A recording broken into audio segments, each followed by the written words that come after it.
Allez, bonsoir chers amis, je vais me lancer dans une nouvelle vidéo ce soir, comme vous le savez. On est tranquille, on est des amis entre nous, on va discuter, évoluer ensemble. Ne vous inquiétez pas, je ne vais pas vous laisser cette photo tout de suite. Commençons par le générique en temps réel. Alors, pour faire un générique de temps réel, en temps réel, vous savez, vous allez sur votre iPhone et il y a une application ici, là, vous la voyez, une application où il y a un instrument de musique, là. Vous voyez, une sorte de violon, de guitare, là. D'accord?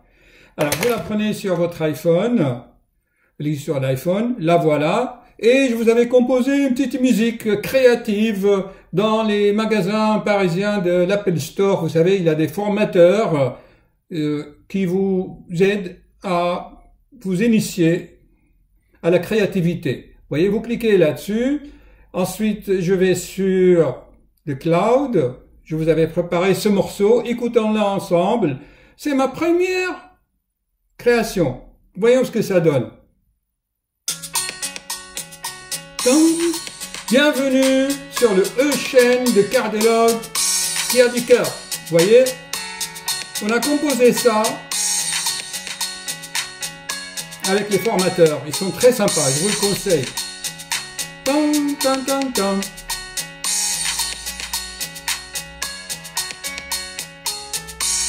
Voilà, et ça tourne à beaucoup, vous pouvez faire beaucoup de choses. D'accord? Voici une minute de présentation. Nous n'allons pas rester sur cette photo un peu triste. Voyons une autre.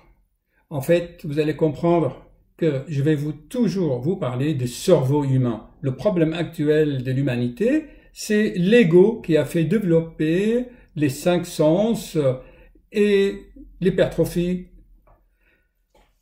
de l'intellect. D'accord? Avec toutes ses conséquences. J'hésitais vraiment depuis hier, mais ce qui a motivé et déclenché le processus, c'est ce soir-là, j'ai reçu un mail d'un patient. Alors, voilà ce qu'il me dit. Regardez, je vais vous le lire.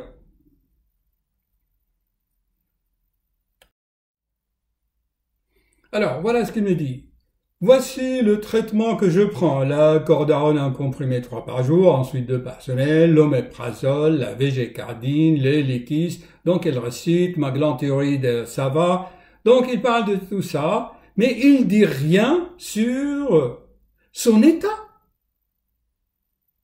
Tu prends ces médicaments, mais dis comment ça va, ton rythme cardiaque, les crises d'arythmie, les palpitations, les angoisses, les attaques de panique, les vertiges, tous ces symptômes, il dit rien.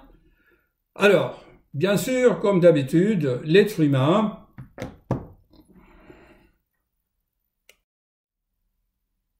je pense qu'il ne veut pas comprendre. D'accord? Ce que je lui avais déjà dit, que monsieur, vos symptômes sont dus à un problème dans votre vie, vous ne savez pas gérer votre vie actuelle. Il est avec une copine, je sais pas ce qu'il fait de sa retraite, il a 70 ans, d'accord? Il a un beau point. Il dit oui, vous avez raison, docteur, je dois changer de vie. Mais en attendant, il fait des crises d'arythmie et pas mal d'autres problèmes de santé. D'accord? Alors, on est obligé de lui donner ses médicaments le temps qu'il change sa vie pour soigner ses symptômes. Alors maintenant, il n'a rien compris. Ça fait plusieurs fois que je lui explique. Je lui dis, écoutez, monsieur, soit vous changez de vie, soit vous continuez la vie actuelle, puisque vous ne pouvez pas changer, ou vous ne voulez pas changer, ou vous êtes trop habitué à cette vie, et c'est sûr que, chers amis, à partir d'un certain âge, on n'a plus tellement envie de changer. Bon, j'enlève un peu ça. D'accord? Bien. Donc, il me dit, dois-je continuer à prendre ces médicaments? Alors là, bien sûr, je lui ai envoyé un mail en pleine en pleine colère, pas une colère, mais mécontentement. Je lui dis, écoutez, monsieur, je vous l'avais bien expliqué pourtant. Mais comme je l'ai expliqué souvent, vous savez, l'être humain a des clous dans la tête et il ne fait que lui-même les enfoncer, pas moyen de changer d'application, de désinstaller l'ancien pour mettre de nouveau, rien à faire. C'est pour ça, chers amis, les médecins maintenant en ont marre. Et qu'est-ce qu'ils vous disent? Ben, tu prends ces médicaments à vie. Allez, va-t'en, c'est à vie, parce que tu vas rien comprendre.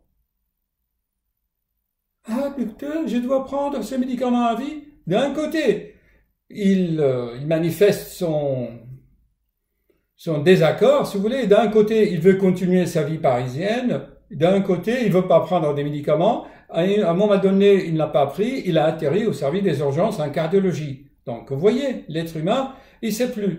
Ça, c'est souvent le thème de mes vidéos.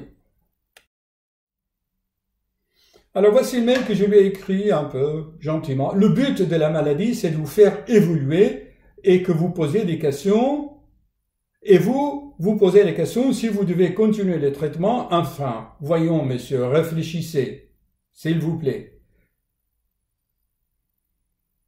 Étant donné que vos symptômes sont les résultats de votre manque d'art de vivre, vous êtes obligé de le prendre.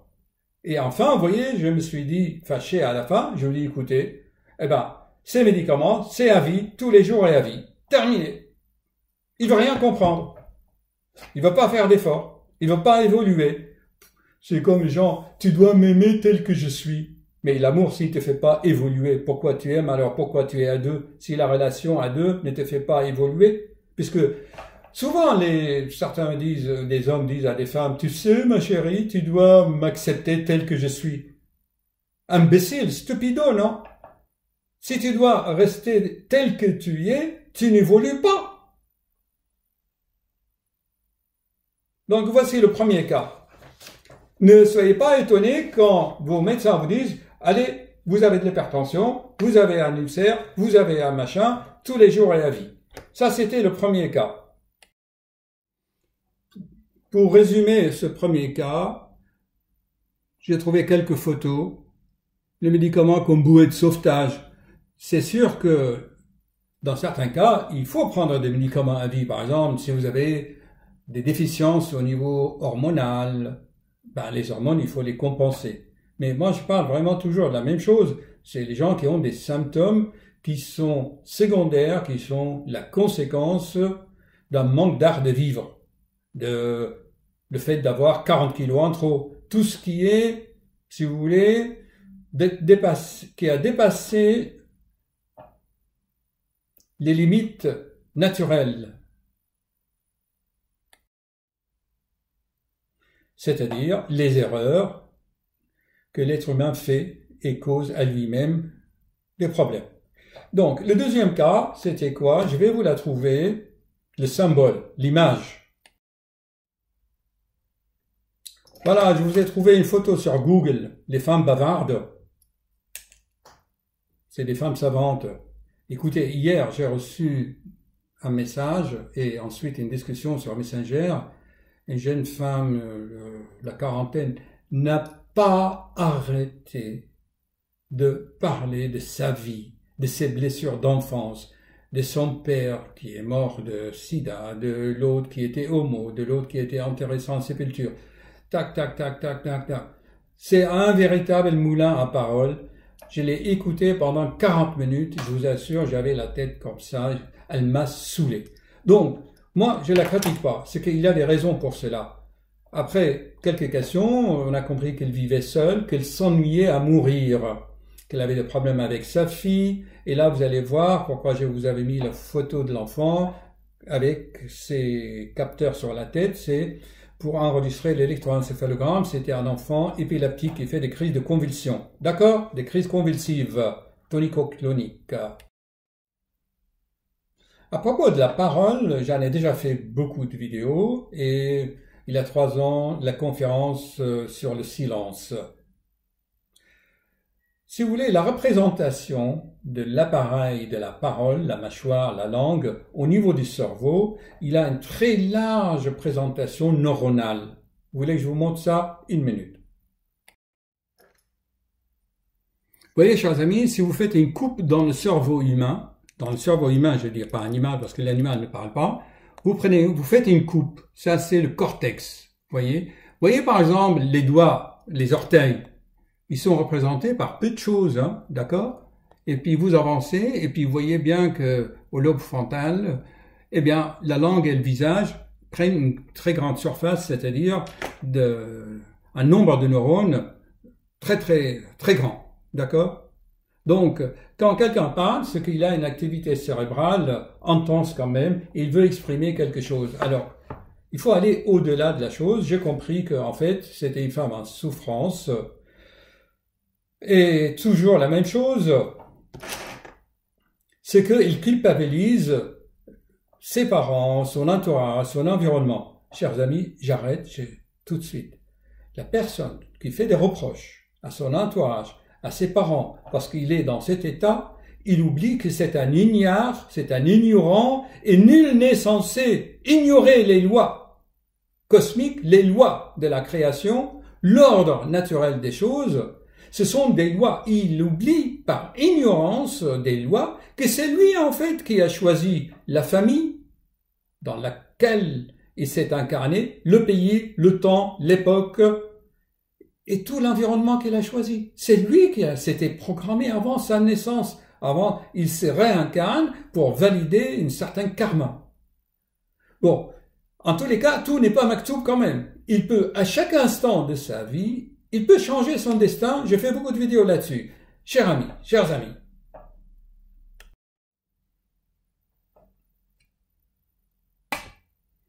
à chaque instant de votre vie, vous prenez des décisions. Vous faites des choix. Vous faites des choix à chaque instant. Vous faites des millions de choix chaque jour. Vous vous rendez même pas compte. Je me souviens parfaitement, j'avais 8 ans et je faisais des choix.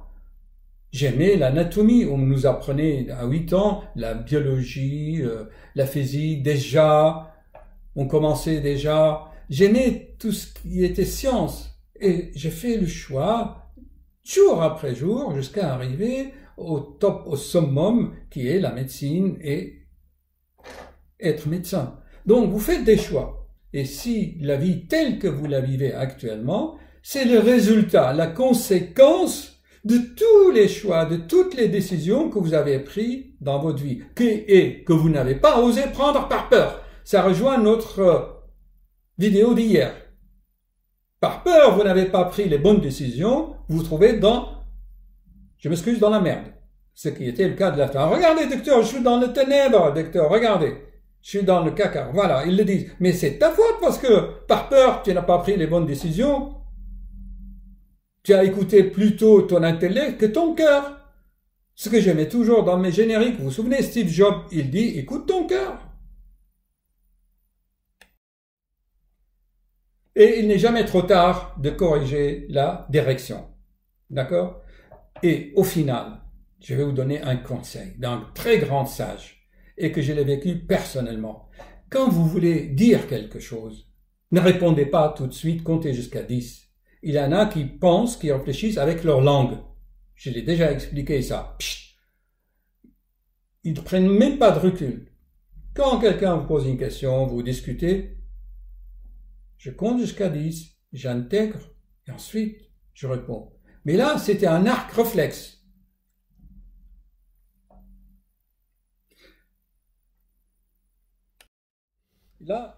Et là, je vais vous dire quelque chose de vraiment très très important.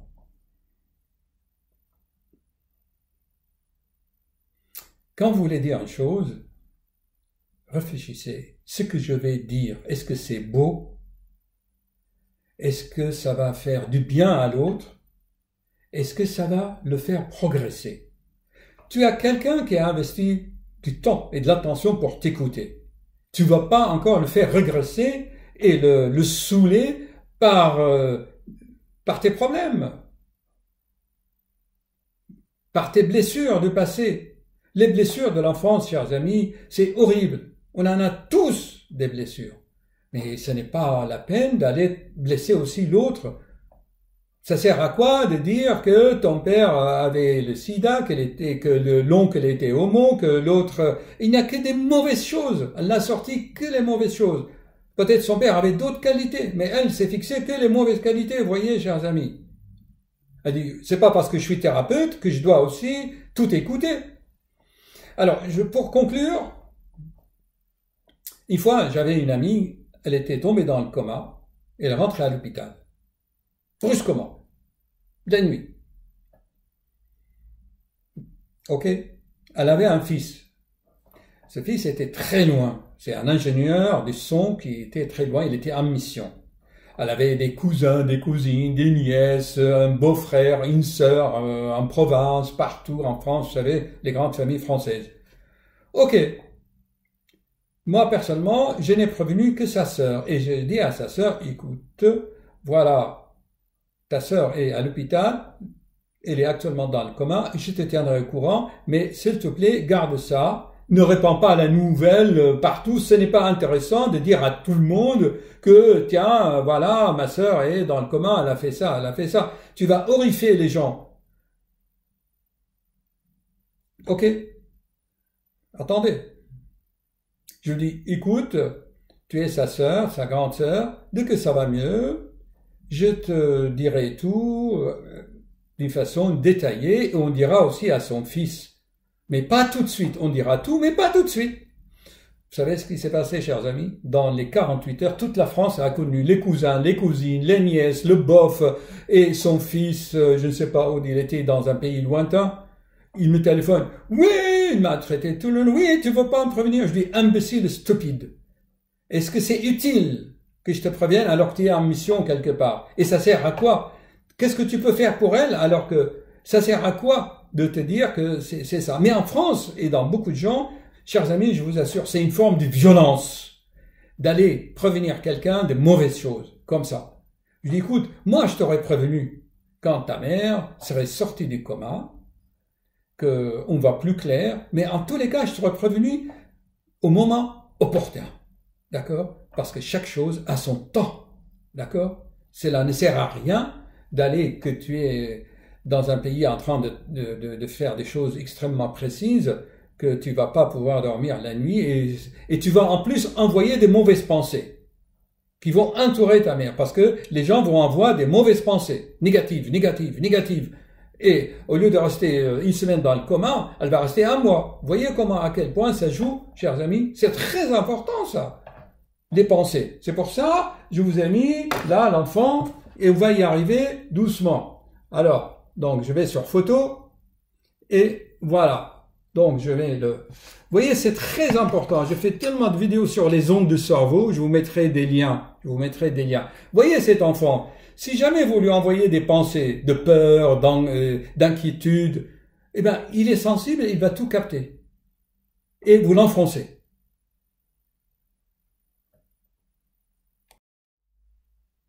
Donc, retenez, c'était le 12e cas. D'accord? Les femmes bavardes. Pas bavardes, mais qui parlent beaucoup parce que cela cache autre chose. Une anxiété surtout, une hypocondrie. D'accord? Des angoisses. Ils sont obligés de parler pour remplir le vide de leur existence. Il faut aller vraiment décerner tout cela. On arrive donc à notre cas, c'est un enfant. Ça, c'est une photo qui est prise sur Google, hein. C'est anonyme, bien sûr. C'est pas mon patient et ce n'est pas les gens que je connais, pour lesquels on m'a demandé conseil. En me disant, voilà, est-ce que, cher docteur, on connaît votre vision globale de la vie? Est-ce que vous connaissez un neurochirurgien pour opérer un enfant qui se trouve, je crois, dans le sud de la France?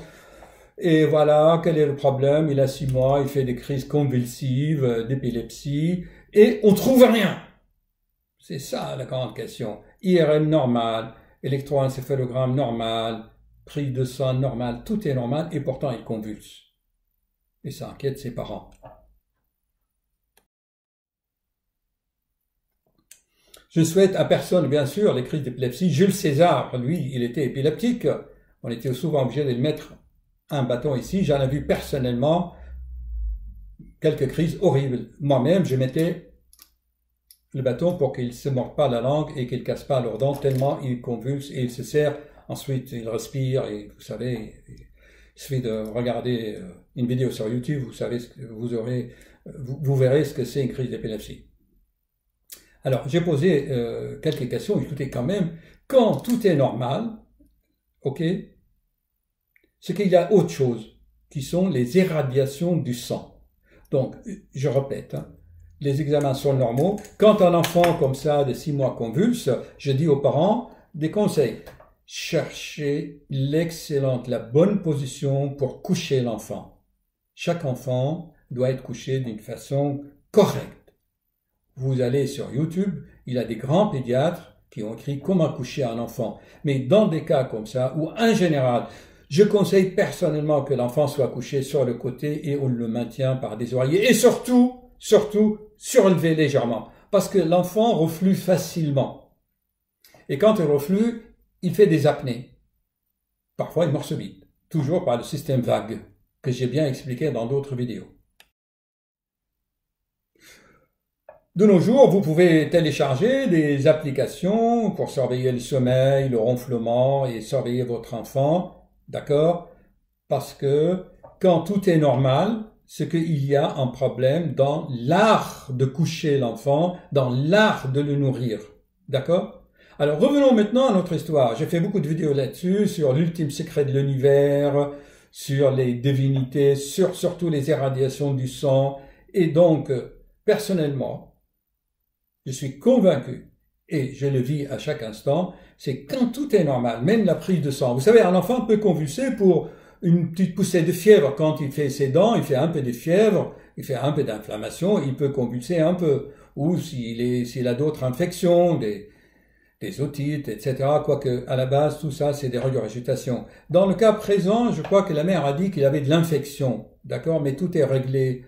Ça, c'est un autre enfant. C'est la femme bavarde qui avait un enfant qui a été infecté. Donc, quand il n'y a plus d'infection ni inflammation, que l'IRM, l'électro, tout est normal et l'enfant convulse, il faut donc maintenant, et là, je m'adresse aux étudiants en médecine, aux internes, qu'ils s'ouvrent un peu, qu'ils élargissent un peu leur vision des choses. C'est souvent la composition biochimique du sang qui crée des irradiations, des chaleurs, un champ magnétique qui fait que la conscience de l'enfant ne s'exprime pas. Ou c'est des formes pensées, j'en ai tellement parlé dans d'autres vidéos, vibratoires, c'est en quelque sorte des ondes radio, électromagnétiques.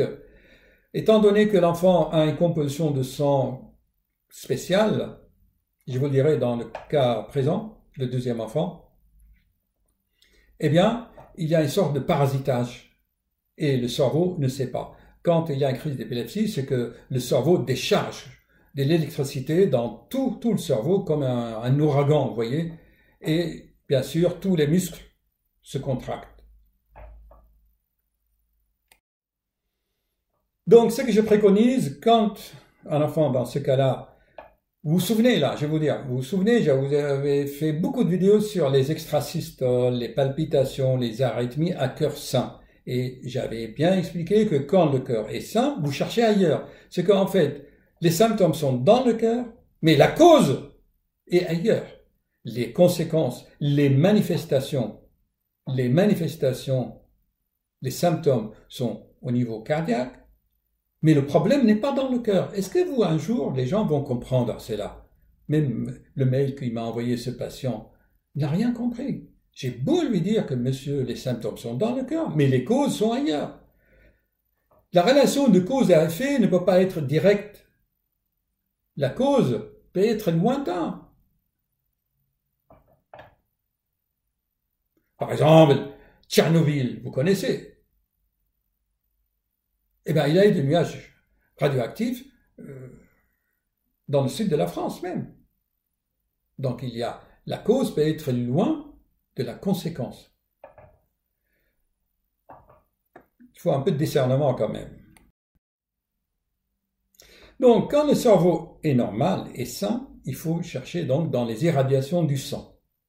Ça, c'est très important pour les étudiants en médecine, les internes en médecine, même des médecins, des pédiatres. Les pédiatres homéopathes, eux, ils connaissent ça très bien. Ils modifient avec la camomille les vibrations. Donc, il faut chercher, donc je me répète, les apnées de sommeil, le couchage, d'accord? Comment coucher l'enfant, les apnées de sommeil. En fait, tout cela, c'est lié. Et ensuite, chercher donc à modifier naturellement les irradiations du sang. Les irradiations du sang résultent de la composition biochimique du sang, c'est-à-dire le taux de l'urée, de sucre, de cholestérol, de magnésium, de calcium, de phosphore, de tous ces éléments dans le sang. Ça crée une pile et ça émet des irradiations. Alors on peut agir là-dessus. Vous changez le lait de l'enfant, d'accord? La mère, si elle allait l'enfant, il faut qu'elle change son alimentation et voir par exemple, quel régime, par exemple, elle fait ça pendant une semaine, réussit à l'enfant. Vous voyez, je veux dire? Parce que le lait va modifier les irradiations du sang. Et puis, il y a une autre chose là, ça, je le laisse vraiment en dernier. Écoutez, nous vivons actuellement une époque où tout se mélange, où les gens doivent récolter ce qu'ils ont semé depuis des milliers d'années.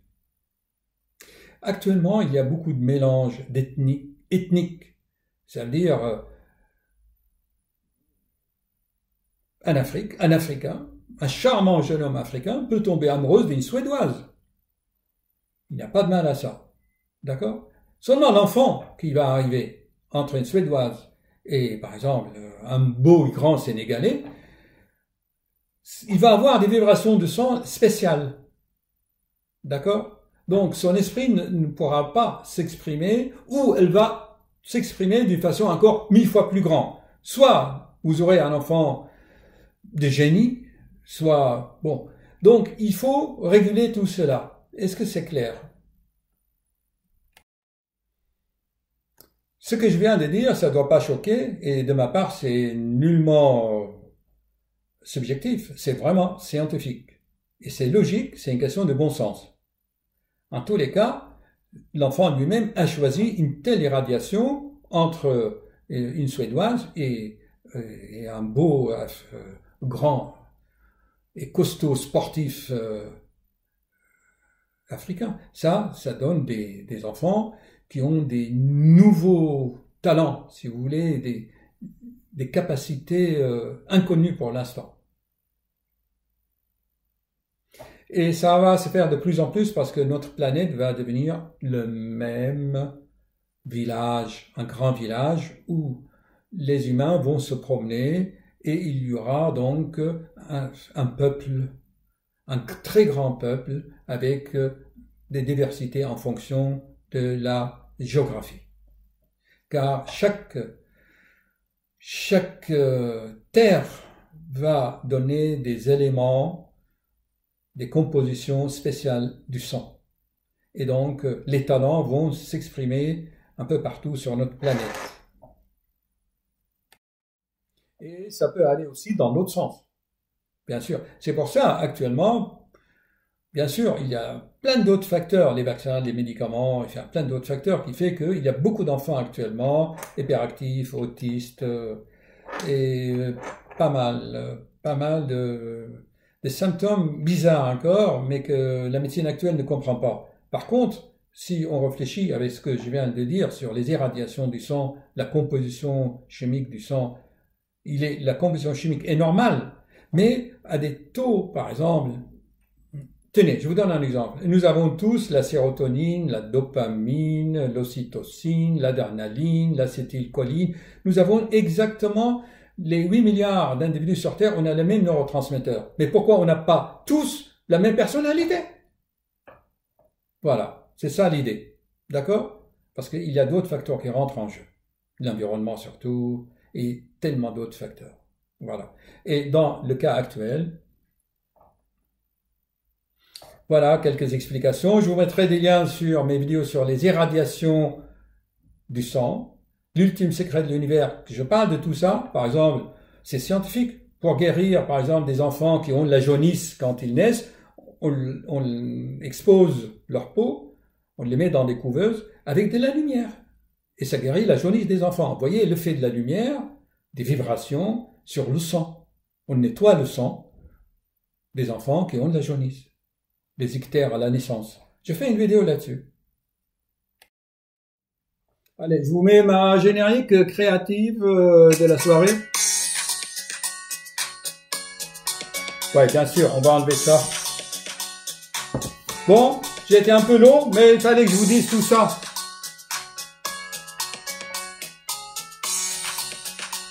J'espère.